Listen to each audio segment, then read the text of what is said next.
Hi guys, welcome to lazy recipe 8. ఈరోజు మునక్కాడ masala gravy ఎలా చేసుకోవాలో చూసుకుందాం. ఫస్ట్ పొయ్యి వెలిగించి కడాయి పెట్టి పల్లీలు క్యాష్యూస్ వేయించుకోవాలి.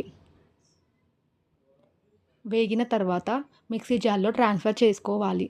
మళ్ళీ పొయ్యి వెలిగించి కడాయి పెట్టి తగినంత ఆయిల్ వేసి మనం ముందే కట్ చేసి పెట్టుకున్న ఆనియన్స్ని ఫ్రై చేసుకోవాలి. ఆనియన్స్ ఫ్రై అయిన తర్వాత మనం ముందే కట్ చేసి పెట్టుకున్న టమాటోస్ని వేయాలి. టమాటోస్ మగ్గిన తర్వాత రుచికి సరిపోయేంత సాల్ట్, పసుపు, కారం వేయాలి. అవి మగ్గిన తర్వాత మిక్సీ జార్లో ట్రాన్స్ఫర్ చేసుకోవాలి.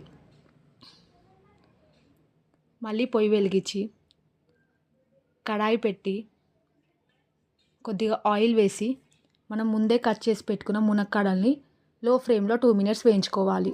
మనం ముందే మిక్సీ జార్లో వేసుకున్న మిశ్రమాన్ని కొంచెం పెరుగు కలిపి గ్రైండ్ చేసుకోవాలి. మునక్కాడలు మగ్గిన తర్వాత ఆ మిశ్రమాన్ని మునక్కాడ కర్రీలో వేసిన తర్వాత గరం మసాలా, ధనియాల పొడి, కస్తూరి మేతి వేసి 5 minutes లో ఫ్లేమ్లో ఉంచితే కర్రీ రెడీ అవుతుంది.